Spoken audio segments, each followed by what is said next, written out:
नमस्कार दोस्तों, मैं हूं digital sales coach Pradeep Kashyap और हमारे चैनल पे आप सभी का स्वागत है। और दोस्तों, आज हम बात करेंगे सेल के ऊपर कि आप कैसे सेल कर सकते हैं और कैसे, जैसे यदि आप सेल्स के बिजनेस में नए आए हैं तो कैसे कैसे आप अपने आप को सेल के अंदर घुसाएंगे और कैसे आप अपनी सेल को बढ़ाएंगे। दोस्तों, जब आप सेल्स के अंदर स्टार्टिंग करते हैं तो बहुत सारी दिक्कतें, बहुत सारी समस्याएं आपके सामने आती हैं। दोस्तों, तो आज के जमाने में 2023 में यदि आप सेल्स करना चाहते हैं तो आपको क्या क्या करना पड़ेगा।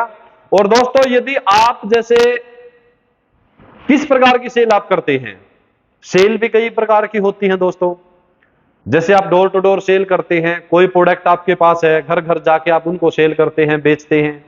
या फिर आप किसी कंपनी के सेल्समैन हैं, जैसे एलजी कंपनी है, उसका कोई प्रोडक्ट आप सेल करते हैं तो आपको डीलरों के पास, दुकानों पे जाना पड़ता है। धीरे धीरे उनसे आपकी जानकारी बढ़ती है और जानकारी बढ़ती है तो फिर वो आपका कस्टमर बनता है। उसके बाद वो आपसे प्रोडक्ट खरीदने लगता है। उसके बाद आता है दोस्तों सर्विस सेल, आप कोई करते हैं, इंश्योरेंस कोई सेल करते हैं आप। दोस्तों, वैसे तो देखो हर आदमी एक सेल्समैन है, लेकिन आज हम बात करेंगे दोस्तों दो तीन सेल्स के ऊपर, क्योंकि हर आदमी कुछ न कुछ बेचता है, कुछ न कुछ सेल करता है। दोस्तों, व्हाट इज द सेल, हम किसको सेल कहेंगे? दो व्यक्तियों के बीच में उत्साह के लेन देन को सेल कहते हैं, या फिर to create the needs and fulfil it, यानी कि जरूरतों को पैदा करना और उसको पूरा कर देना ही सेल है। दोस्तों, सेल्स एक ऐसा आर्ट है, सेल्स एक ऐसा प्रोफेशन है, जितने ज्यादा आप उसके अंदर घुसते चले जाएंगे उतनी ही ज्यादा नॉलेज आपकी बढ़ती चली जाएगी। सेल ऐसा प्रोफेशन या ऐसा बिजनेस नहीं है कि आज आप लगे और आज से ही आप लाखों करोड़ों कमाने लगे। सेल में जब आप लगेंगे दोस्तों, स्टार्टिंग के दिनों में ना आपकी कमर टूट के रह जाएगी, स्टार्टिंग के दिनों में आपकी जान निकाल देगी, लेकिन आपको लगेगा कि यार मुझसे कुछ हो ही नहीं रहा, आप कुछ कर ही नहीं पाएंगे। लेकिन जैसे आप लगे रहते हैं, धीरे धीरे आप फील्ड में जुटे रहते हैं एकदम से, तो आप सेल्स के प्रोफेशन में आगे बढ़ेंगे। दोस्तों, जैसे हम बात करते हैं आज डोर टू डोर सेल की। डोर टू डोर सेल्स एक ऐसी सेल्स है जो सबसे ज्यादा टफ मानी गई है। सबसे ज्यादा टफ कैसे मानी गई है? क्योंकि डोर टू डोर एक ऐसी सेल है जिसमें आपको कस्टमर को फर्स्ट टाइम पहली बार मिलना होता है और पहली बार में ही उसको मोटिवेट करके, उसकी इंपल्स क्रिएट करके उसको प्रोडक्ट को देना होता है और आपको सेल करना होता है। इसीलिए डोर टू डोर जो सेल है दोस्तों, वो सबसे टफ मानी गई है, क्योंकि कस्टमर से आप पहली बार में ही मिलके, उससे रिलेशनशिप क्रिएट करके, उससे पहली बार में ही प्रोडक्ट सेल कैसे करेंगे आप? तो डोर टू डोर सेल्स के अंदर सबसे पहले जो चीज है दोस्तों, वो है आपकी पर्सनैलिटी। आप दिखने में बहुत ही ज्यादा अच्छे होने चाहिए, आपकी पर्सनैलिटी एकदम वेल होनी चाहिए। फॉर्मल ड्रेस के अंदर आप हो, आपके बालों का जो स्टाइल है, कटिंग आपकी वेल, आपकी शेविंग क्लीन शेव आप होने चाहिए। फॉर्मल पैंट, फॉर्मल शर्ट और जूते जाते एकदम जो आपकी पर्सनैलिटी होती है ना दोस्तों, वो एकदम वेल होनी चाहिए। आपने सुना होगा कि first impression of the last impression, क्योंकि पहली बार जब भी हमें कोई देखता है, वो हमारी पर्सनैलिटी के हिसाब से हमारे बारे में आइडिया लगाता है कि वो आपको एंट्री देगा, नहीं देगा, आपसे बात करेगा या नहीं करेगा। आपने भी दोस्तों कई बार देखा है, जैसे आप किसी को देखते हैं, आपके पास कोई आता है, यदि उसकी पर्सनैलिटी थोड़ी सी लो है, पर्सनैलिटी उसकी अच्छी नहीं है, तो ऑटोमेटिक आपका कॉन्फिडेंस बढ़ जाता है और आप उससे बड़ी खुल के बात करते हैं। और जैसे आपको लगता है थोड़ी सी हाई फाई पर्सनैलिटी का बंदा आपको लगता है, थोड़ा सा अच्छे फॉर्मल एकदम वेल पर्सनैलिटी का बंदा कोई आपके पास आता है, तो आपने कभी फील किया होगा कि आप उससे थोड़ा सा दब जाते हैं और उससे आप उस तरह से बात नहीं करते हैं जैसे आप एक लो क्वालिटी वाले से करते हैं। इसलिए दोस्तों, यदि आप सेल्स के किसी भी फील्ड में हैं, तो आप सबसे पहले जो आपकी पर्सनैलिटी है, आपका जो व्यक्तित्व है, उसको आप सुधारिए। सबसे पहले तो आपके बोलने से पहले आपका जो पर्सनैलिटी है, आप दिखने में अच्छे लगने चाहिए। आप यदि दिखने में अच्छे लगेंगे तो कस्टमर आपको एंट्री देगा, कस्टमर आपसे बात करेगा। यदि आपकी पर्सनैलिटी अच्छी नहीं है, आपके कपड़े अच्छे नहीं हैं, आपकी शेविंग नहीं बनी है, आपका हेयर स्टाइल अच्छा नहीं है, आपकी जैसे पैंट शर्ट फॉर्मल नहीं है, अच्छे नहीं दिखते आप, तो कस्टमर आपको दूर से ही भगा देगा और न आपसे बात करने में इंटरेस्ट लेगा वो। ये बात सेल्स के अंदर एकदम फैक्ट है दोस्तों। तो इसलिए दोस्तों, यदि आप सेल्स के किसी भी प्रोफेशन में हैं, किसी भी तरह की आप सेल करते हैं, तो सबसे पहले जो मस्ट और जो सबसे इंपॉर्टेंट है वो आपकी पर्सनैलिटी एकदम अच्छी और वेल होनी चाहिए दोस्तों। आगे है दोस्तों, जैसे कि सेल्स के अंदर 4-5 पॉइंट आते हैं जो स्टार्टिंग के दिनों में आपको काम आते हैं दोस्तों। पहला होता है दोस्तों इंट्रोडक्शन, कि आप अपना इंट्रोडक्शन कस्टमर को कैसे देंगे। जैसे दोस्तों आपकी पर्सनैलिटी अच्छी है तो फिर आप अपना इंट्रोडक्शन देंगे, तो कैसे देंगे आप वो इंट्रोडक्शन। तो उस इंट्रोडक्शन में आप क्या करेंगे दोस्तों, आप जैसे कस्टमर की आंखों में आंखें डाल लेंगे, मतलब आई टू आई कांटेक्ट करेंगे, चेहरे पे हल्की सी स्माइल लेकर रखेंगे और बिल्कुल एकदम एक्साइटेड तना हुआ आपकी बॉडी होनी चाहिए और आप अपना इंट्रोडक्शन देंगे, अपने बारे में बताएंगे, सर मेरा नाम ये है और मैं इस कंपनी से हूं। तो आपका दोस्तों आई टू आई कांटेक्ट कस्टमर के साथ में होगा और आई टू आई कांटेक्ट कस्टमर के साथ आपका तब बनेगा दोस्तों जब आपके चेहरे पे हल्की सी स्माइलिंग होगी, आप एक्साइटेड होंगे। यदि आपके चेहरे पे हल्की स्माइलिंग नहीं है तो आप आई टू आई कांटेक्ट नहीं कर सकते दोस्तों। तो इसलिए दोस्तों जब भी आप कस्टमर को अपना इंट्रोडक्शन दें तो कस्टमर से आई टू आई कांटेक्ट रखें और आपके फेस पे हल्की स्माइलिंग होनी चाहिए और आप एक्साइटेड होने चाहिए। उसके बाद आता है दोस्तों पर्पज ऑफ विजिट, मतलब जैसे आप कस्टमर के पास गए हैं तो क्या आपका पर्पज है, या फिर जैसे कस्टमर को आपने इंट्रोडक्शन दिया, इंट्रोडक्शन के बाद कस्टमर के दिमाग में एक बात आती है कि पता नहीं क्यों मेरे पास आया ही है।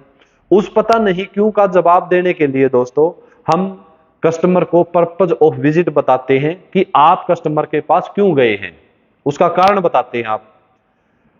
तो कारण कैसे बताएंगे दोस्तों पर्पज ऑफ विजिट, सर हमारी कंपनी जैसे यहाँ पे एक सर्वे करवा रही है जिसके कारण हम सबको अपने प्रोडक्ट की को दिखा रहे हैं, बता रहे हैं और सबको यहाँ पे मतलब पूरे एरिया में हमारी टीम यहाँ पे काम कर रही है, आई हुई है, तो उसको पर्पज ऑफ विजिट बताएंगे ऐसे। उसके बाद आता है दोस्तों प्रेजेंटेशन, जब आप पर्पज ऑफ विजिट बताएंगे तो कस्टमर के दिमाग में फिर एक बात उठती है और वो है प्रेजेंटेशन। प्रेजेंटेशन कैसे देंगे दोस्तों, आप प्रोडक्ट को निकाल लेंगे और सीधा कस्टमर के हाथ में थमा देंगे और फिर उसके साथ आप बताएंगे उस प्रोडक्ट के बारे में, उसकी क्या एडवांटेजेस हैं, क्या उसकी खास बातें हैं, जो प्रोडक्ट है दूसरी कंपनियों के, आपका जो प्रोडक्ट है उसमें और उसमें क्या डिफरेंट है, आपके प्रोडक्ट में क्या खास बातें हैं। तो वो सारी जो चीजें आएंगी दोस्तों वो प्रेजेंटेशन के अंदर आएंगी। तो ऐसे आप कस्टमर को प्रेजेंटेशन देंगे। उसके बाद आती है दोस्तों प्राइस। जब आप प्रेजेंटेशन अच्छा देते हैं, कस्टमर को आपका प्रोडक्ट पसंद आ जाता है, तो फिर कस्टमर के दिमाग में बात आती है कि पता नहीं क्या प्राइस होगा। उस प्राइस को बताने का भी एक तरीका होता है दोस्तों। प्राइस आप कैसे बताएंगे दोस्तों, प्रोडक्ट का जो एमआरपी है दोस्तों, जो रेट है उसको आप हाई वैल्यू में बोलेंगे, डिस्काउंट है उसको भी आप हाई वैल्यू में बोलेंगे, डिस्काउंट के बाद जो आप प्राइस कस्टमर को बताएंगे दोस्तों उसको आप लो वैल्यू में बोलेंगे और इस तरीके से आप बोलेंगे कि ये तो जैसे कुछ रेट है ही नहीं बिल्कुल एकदम। फॉर एग्जांपल, सर इसका मार्केट प्रिंट 350 रुपए है सर, 50 रुपए का हैवी डिस्काउंट है सर, ओनली 300 रुपए का दे रहे हैं सर। तो ऐसे आप रेट बताएंगे, जो आप रेट बताएंगे आफ्टर डिस्काउंट वो रेट कस्टमर को ऐसा लगे कि कुछ है ही नहीं, बिल्कुल जैसे फ्री में दे रहे हैं ऐसा लगना चाहिए। तो प्राइस के बाद बात आती है दोस्तों क्लोजिंग की, कि आप क्लोजिंग कैसे करें। दोस्तों क्लोजिंग करने का भी एक तरीका होता है, सबसे जो इंपॉर्टेंट पार्ट होता है वो आपकी क्लोजिंग होती है दोस्तों। सारी चीजें करने के बाद यदि आप अच्छी तरह से क्लोजिंग नहीं कर पाएंगे तो कस्टमर आपके प्रोडक्ट को नहीं खरीदेगा, वो आपके प्रोडक्ट को नहीं लेगा दोस्तों। तो कैसे करेंगे दोस्तों आप क्लोजिंग। क्लोजिंग करते टाइम दोस्तों सीधा आप अपने बिल बुक निकाल लेंगे, अपनी डायरी निकाल लेंगे और सीधा कस्टमर को बोलेंगे, सर यहां पे आपके पड़ोस में, आपके मोहल्ले में, आपके शहर में हम सर जैसे बात हम पड़ोस की करके चले तो कस्टमर को बताइए, सर आपके पड़ोस में रमेश है उसको हमने दिया है, पीछे राजेंद्र है उसको दिया है, पीछे जैसे टेलर की दुकान वाली आंटी हैं वो, उनको दे के आए हैं। तो आपके मोहल्ले में, आपके पड़ोस में करीब हम 20 प्रोडक्ट सेल कर चुके हैं सर। ये सब के नाम है सर जिनको दिया है। और ये लास्ट के 2 प्रोडक्ट बचे हैं सर, इनमें से एक आपको दे रहे हैं सर, नाम बोलिए सर क्या है।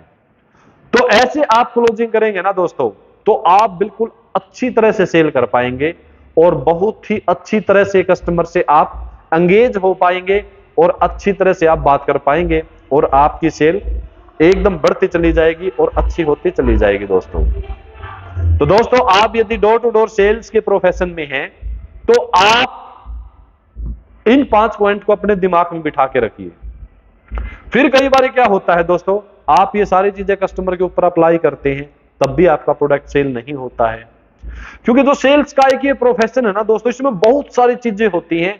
एक टाइम ऐसा आता है कि कस्टमर के फेस को देख के आप बता देते हैं कि वो आपके प्रोडक्ट को लेगा या नहीं लेगा। बिल्कुल आपको 99% ऐसा आइडिया हो जाता है कि ये कस्टमर मेरे प्रोडक्ट को लेगा या नहीं लेगा। तो ये जो सारी चीजें हैं दोस्तों, वो एक्सपीरियंस के हिसाब से आती हैं। जैसे जैसे सेल्स में आपके एक्सपीरियंस बढ़ेंगे, आपकी सेल भी बढ़ती रहेगी। तो उसके बाद वैसे सेल्स के अंदर बहुत सारी चीजें हैं दोस्तों। तो कैसे कैसे आप आगे बढ़ेंगे, जैसे कई बार क्या होता है, हर चीज को आप फॉलो करते हैं, 5 स्टेप्स ऑफ डीलिंग आप अच्छी तरह फॉलो करते हैं, तो भी रिजल्ट नहीं मिलता है। तो दोस्तों, आप लॉ ऑफ एवरेज फॉलो कर सकते हैं। What is the law of average? Meet more and more peoples, get more and more results. यानी कि ज्यादा से ज्यादा लोगों से मिलो और ज्यादा से ज्यादा रिजल्ट प्राप्त करो, उसको बोलते हैं हम लॉ ऑफ एवरेज। मतलब एक रेशियो होता है, जैसे 1/10 का नियम है। आप 10 लोगों से मिलेंगे, 1 रिजल्ट मिलेगा। 10 लोगों से मिलेंगे, 1 सेल आप कर पाएंगे। तो फील्ड में कभी कभी क्या होता है, जैसे आप 10 लोगों से मिले, आपकी 1 सेल हुई, 20 लोगों से मिले 2 सेल हुई, 30 लोगों से मिले तो 4 सेल होगी। तो ऐसे सेल्स के अंदर एक प्रिंसिपल काम करता है 1/10 का नियम, और वो 1/10 का नियम होता है, वो लॉ ऑफ एवरेज फॉलो यदि आप करोगे वो तब काम करेगा आपका। तो जो भी आप जैसे जिस भी कस्टमर से मिलते हैं, आप उसका रिकॉर्ड रखना शुरू करिए। जिस भी कस्टमर से मिलते हैं आप, जैसे कभी कभी हमें क्या लगता है, हमें ये लगता है कि फील्ड में है ना, जैसे बहुत ही ज्यादा मेहनत हमने कर ली, बहुत ही ज्यादा कस्टमरों से हम मिल लिए, लेकिन ऐसा नहीं होता है दोस्तों।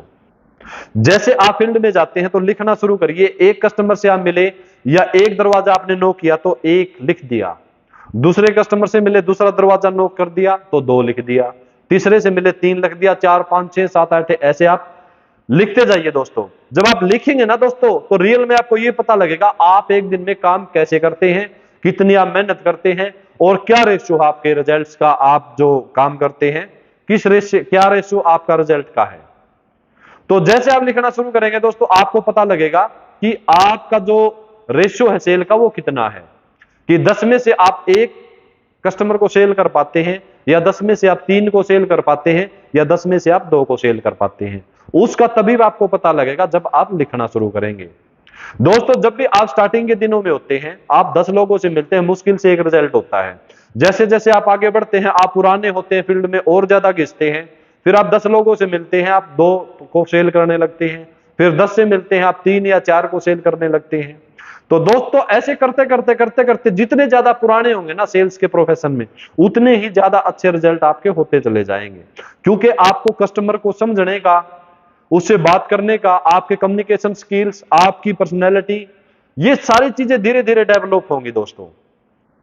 तो इसलिए दोस्तों, यदि आप सेल्स के प्रोफेशन में हैं, डोर टू डोर सेल्स में मोस्टली आप हैं, तो आप लॉ ऑफ एवरेज ज्यादा से ज्यादा फॉलो करें, 5 स्टेप्स ऑफ डीलिंग आप फॉलो करें। 4 फैक्टर होते हैं दोस्तों, 4 फैक्टर को यूज करके आप अपने टाइम को बचा सकते हैं, ज्यादा सेल कर सकते हैं, कस्टमर की इंपल्स की रेट जल्दी कर सकते हैं।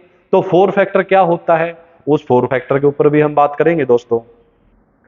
तो दोस्तों, आज की वीडियो करीब 15 मिनट की हो चुकी है, तो आगे जो सेल्स की काफी सारी चीजें हैं उन पे हम बात करेंगे। तो आज के लिए इतना ही। यदि आपका कोई सेल्स के प्रति क्वेश्चन है तो आप कमेंट बॉक्स में डालिए, उसके ऊपर हम वीडियो बनाएंगे और आपकी समस्या का समाधान हम करेंगे दोस्तों। तो आज के लिए इतना ही दोस्तों, फिर किसी दूसरे वीडियो में मिलते हैं। जय हिंद।